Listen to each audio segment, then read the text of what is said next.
Hey guys, so that was a lot of information for World War II, and guess what? It wasn't all of it. I went back and watched it, and there is still quite a bit missing.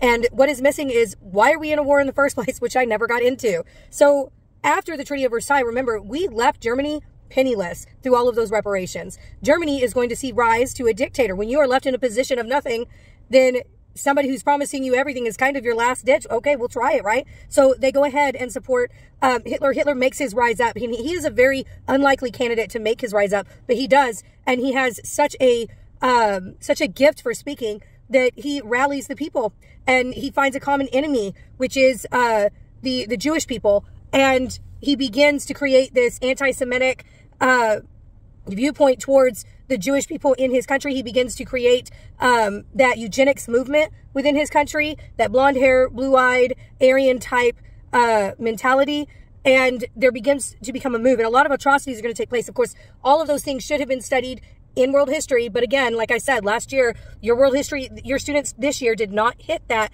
in world history. They did not hit it in their pacing, so they're coming in without that learning. And of course, we do have some newcomers to the United States who have never heard about the Holocaust, so that is 100% new. Set aside a day to cover the Holocaust if you would like. I highly encourage it.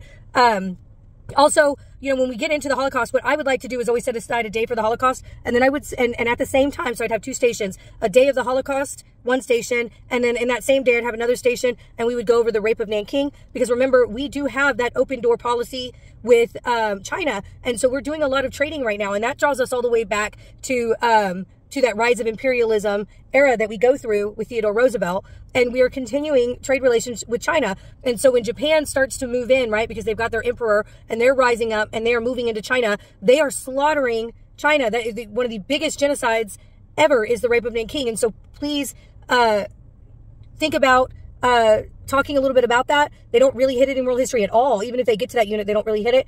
I wouldn't suggest showing photos or anything from it, but I do have some really good documentaries of interviews with soldiers, with Japanese soldiers. So if you would like to think about using that, please consider it. I always did a stations day. You can come to me and I can provide you all of the things to get that done. Because I know we don't have a lot of days for World War II. And so we're really focused on, okay, well, what's tested though? But it is really important to get into this, because these kind of mentalities don't go away. They go hidden for a time and then they come back out. And so our students knowing that that this kind of thing happens and what has happened historically in history is really good for how they react to it today. So we've got all these dictators rising up. Now, Germany is going to start expanding, and European countries are going to come together and be like, hey, okay, so, like, we know you want Czechoslovakia, and if we give you Czechoslovakia, you got to stay there. You can't expand anymore, okay? Because if you expand anymore, then that's going to be war. Germany, sure, okay, sounds great, right? Okay, Germany takes Czechoslovakia, and then Germany takes Poland. So this was called the policy of appeasement. It does not work. Germany obviously keeps going. They expand. And this is really good. You could always tie in current events with this. What happens when a country wants to take one country and everybody says, okay, we'll let you take that one country, but you got to stay here. It shows weakness. And then they know that, hey, this person's scared. These countries are scared of me. I could keep going. I can keep expanding, because clearly they were too scared to stop me from taking this one, which was not okay to do. So now I can take all of these others. They're clearly scared of me. And that's what Germany does. They take Czechoslovakia, and then they disregard this policy of appeasement, and they take Poland. And then we are officially in World War II. The United States is not involved until they get bombed by Pearl Harbor. But why does the United States get bombed by Pearl Harbor? Clearly, this is very easy. This is why we get into the rape of Nanking. We get into the rape of Nanking because it shows what Germany is doing with China. Now, we have economic interest in China. So when Japan is taking out China, then we have got to get involved. Well, we've got U.S. countries here providing steel and fuel and everything else to Japan. So we put an embargo on Japan. And so Japan retaliates by bombing Pearl Harbor. And now we're officially in the war.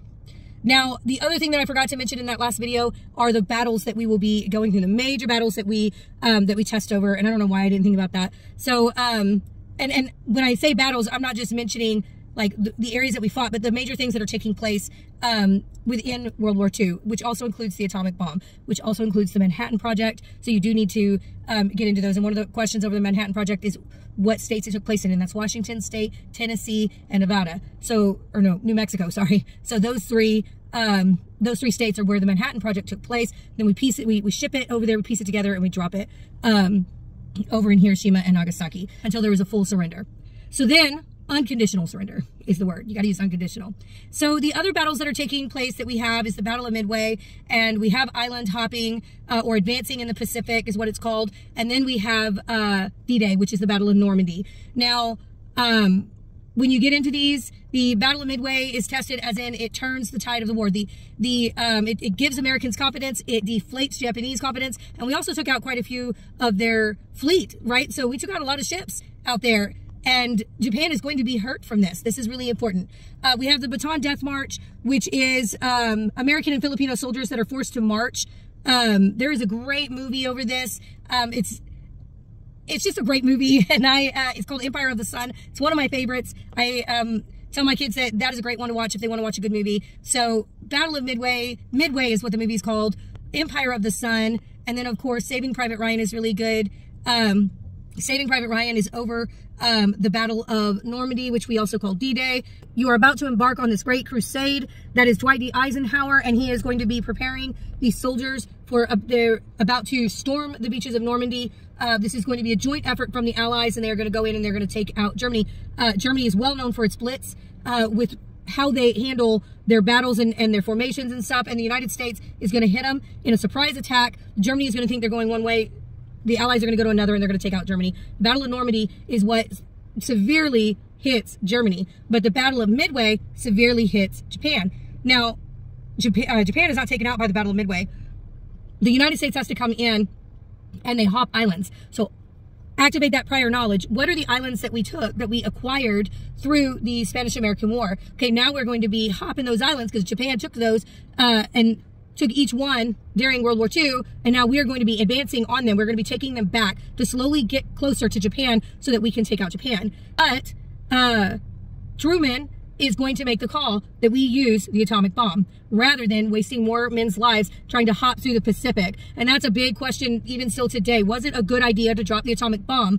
How many lives would we have lost had we not dropped the atomic bomb? That's really the question. At the end of the day, who does it come down to? The lives of American men and other allies, or the lives that were innocent, but they were the people responsible for those lives was the enemy army, that was Japan. So the way that it's tested, we chose to do it so that we could save American lives.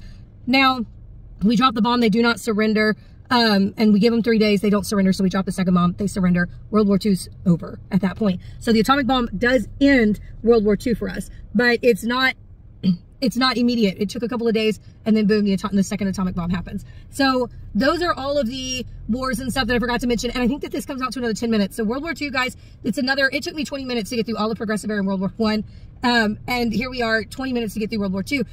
There's so much to World War II. It is a unit that teachers tend to just get bogged down on because there's so much, and there's things that you want to talk about, which is why it's supposed to be covered in world history and U.S. history, so that we can get the international side of things, and then we can focus on the U.S. side of things.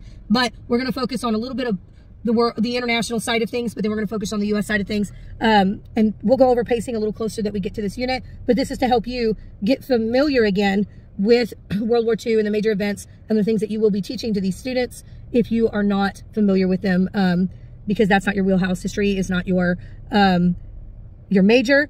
So you're relearning whatever that you caught from high school or your required history courses in college. So that's what these videos are for, from Gilded Age all the way to now, and we'll continue them for the rest of the year. Have fun, guys.